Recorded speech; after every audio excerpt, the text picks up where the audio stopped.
Let's go. That's me shooting my shot. Oh. Oh. Kobe!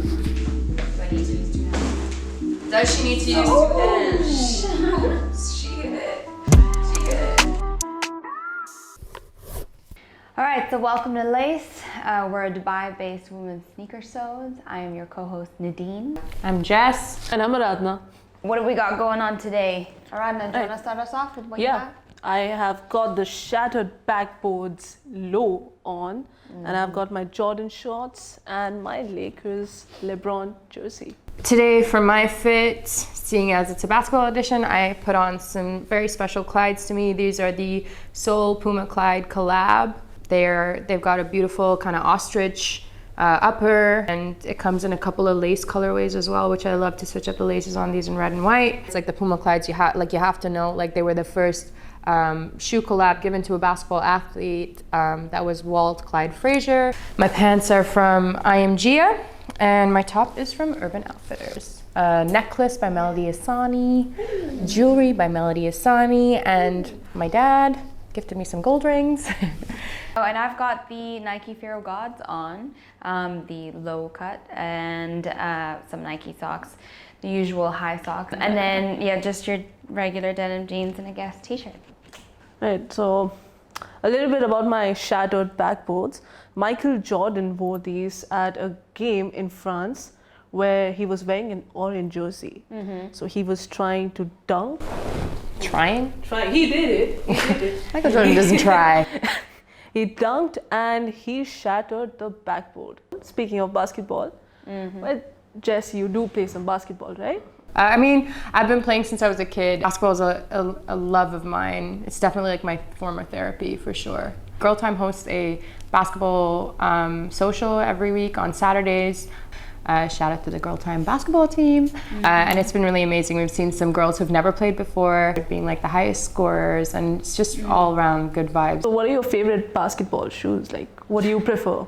It really depends on the kind of player you are and what kind of support you need. Yeah, you know, everybody has like a different style of playing, you know. So I roll my ankles all the time, so I could never play in lows. But I don't like a high top with too hard a ankle support, because then there's no room for me to do my little dance. Bésame, que quiero sentir tus labios besándome otra vez suave. Bésame, bésame, suave.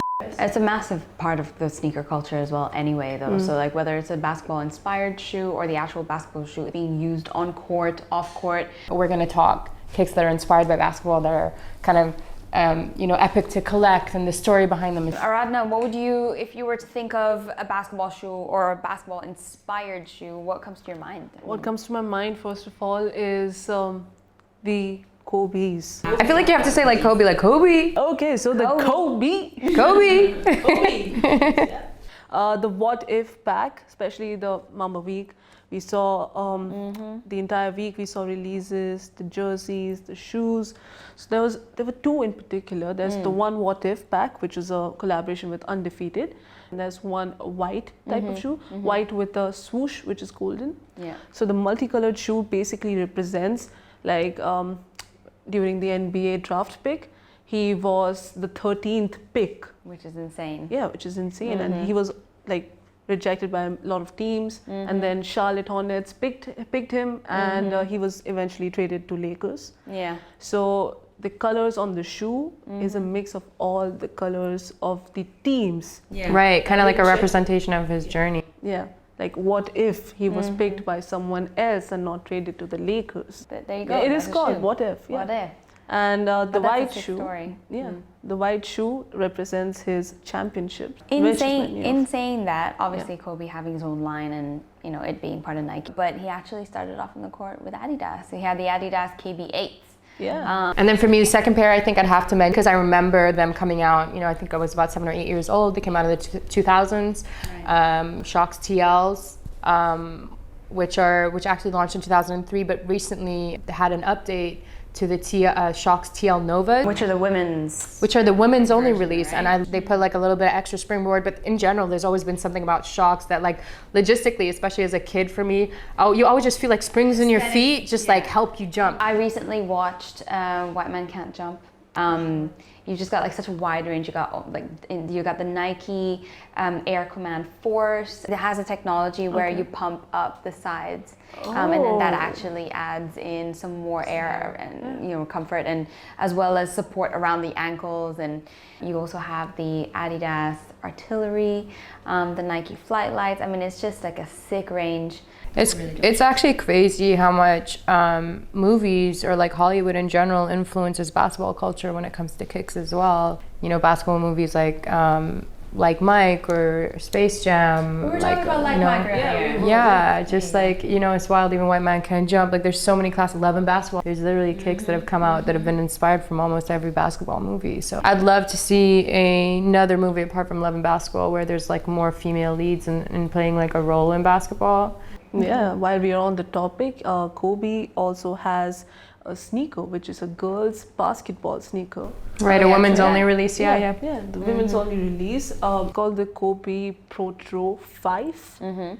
Protro. Yeah, EBYL. Yeah, which is the elite basketball league that his daughter played in, right, Gigi? Yeah, you really have to appreciate his role with women in basketball. I mean, even just like with Gigi, he was so supportive of her playing and training that whole league and her team, and literally him putting out a shoe that's ultimately designed for this league. Like that's a dope effort. Yeah, so the shoe was inspired by the mythological Greek goddess Medusa, who had the power of freezing her opponent with just one glance. She would turn them into stone. That's what it was. Yeah. Every time, if anyone would actually make eye contact with her, then that person would just instantly. Do you guys remember that game we played as a kid that did the same thing, where it was like LOND London statue? Yeah. No, I don't think Even I remember the game. Y'all never played this? Maybe it's like a Dubai Indian school kind of game. We spoke about Kobe's, but actually thinking about WNBA players that have really made an impact on the industry and whether they have their own signature shoes. Nike did that with Cheryl Swoops in 95, 96. Air swoops. Where they had the Air Swoops. I don't think anyone from Gen Z has even heard of them. So basically when we say a signature shoe, we mean somebody being able to design their own silhouette and their own shoe. Their line. Their own line. Yeah. There's been variations of WNBA players being able to customize their signature silhouettes, but not actually having their own. Of the men's silhouette. I mean, you have Maya Moore, for example, who I think is like bringing in a lot of traction to the Jordans. Well, Augustus as well. She's a WNBA player. Simone Augustus, yes. Yeah. So she actually spoke about this as well. At the end of the day, female basketball players are going to know what shoes suit female basketball players better than male basketball players are going to. And so as much as, we as women slide into male basketball silhouettes, which I love, I would also love to see design and technology that from a woman's point of view, I think it would be a completely different shoe. And I think Nike's probably taken the most steps in that direction to support women when it comes to basketball and making their own silhouettes. Yeah. But it's just crazy to think, you see Adi and Reebok and Nike and all of them doing all these collabs with amazing women who are artists, for example, doing collabs with Cardi, doing collabs with Beyonce. But and especially even talking about here in this region, like this, seeing as how we're all born and raised here, something like getting into the WNBA isn't something that girls from the very beginning aspire to get into, and why not? For us in school when we were younger, and this might be different now because I think the KHDA and education boards have really made a huge effort to try and improve and sports in general in schools, not Mm-hmm. just for women but for boys too. But growing up here, the pathway in general to sports is limiting. It was limiting, or there's a huge disconnect because we're on the other side of the world where these major leagues take place, and so it seems even more impossible. But I do think that starting these kind of local leagues and having this aspiration as a step towards it. But for me as well, even being based in the Middle East, it's like, well, if women in the US aren't even getting these deals, like what's the chances of me even getting there? The next step that we would like to see in the women's basketball leagues is some sort of like effort towards like let's get our own women's design shoe, let's get our own women's silhouette, Talking about taking the right steps, we should give the women the baby steps of building their own sneaker collection. So my pick for the baby steps today is the Air Jordan 1 Low Light Smoke Grey. These are like, we have seen the highs in it, we've seen the mids in it, and we've also now seen the lows, which are easily available. Like even for resale, you might just get it at a very cheap price. You might get it for like 800 dirhams. Please, resale market, don't play too much. My pick for this week are the Shox TL Novas. I spoke about Shox earlier. I like the Novas because I think that the extra springboard on them, specifically for me, the orange and white colorway, which I think you can get on resale for pretty decent as well. So my baby steps would be the Nike Blazer mid 77 vintage. It dates way back to obviously when it was used on the court as basketball shoes. 70s and 80s, I'd say, when Nike was still quite a young company. But then this particular silhouette with the rubber soles, I mean, that pretty much dominated the court, and that's kind of like what put Nike on the map in terms of basketball shoes. So, I mean, very classic and a lot of history behind it for sure. Cool. Yeah, cool. There we go. That's baby steps. Well, that kind of concludes it.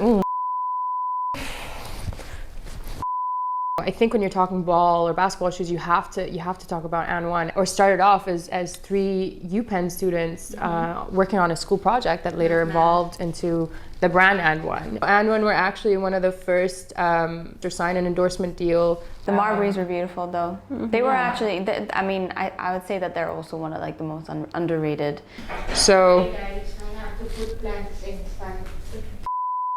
you know, he actually turned down a fair few shoe deals with other big brands and went with the less popular And1, and that I think is when they really started to take off. Following which, you know, they had the Skip to My Lose with Rafer Alston, and they released a pair of kicks where he gave them like an exclusive video to sell with the kicks, or that came with the kicks, and they moved so many pairs of that, and that was kind of an iconic moment. I have another shoe in mind that I want to talk about. It's the Puma J Cole RX. RX. Love me some J. Cole. Okay. Love me some J. Cole. Well, you guys saw the video of him shooting some hoops and training for the NBA. Pistons want to actually meet him about Like a lyricist and a ball player. What do you have to offer though? That's all of this. What do you mean? If you're watching, you're all of this. You said, what do I have to offer? What kind? This is my best friend, by the way. That is where we saw the Puma J Cole basketball shoe first, the All-Star game, and then we saw it on Kyle Kuzma because he's obviously, you know, brand ambassador for Puma.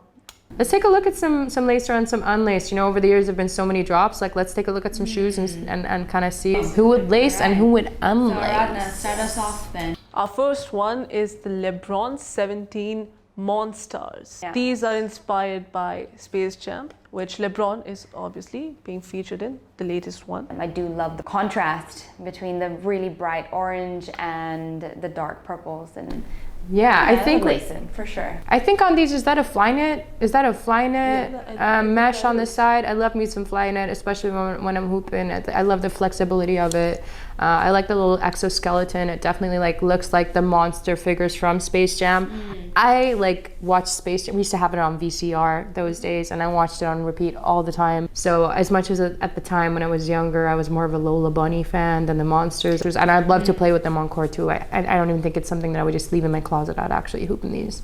Plus, then on the court, I can be like, I'm a monster, motherfucker. I don't really have to give much thought about it. It's definitely a lace for me because I loved the Space Jam movie. I just recently watched it because I was a kid when it released. I wasn't even born, I guess. So next we have the Invert Celtics Dunk High.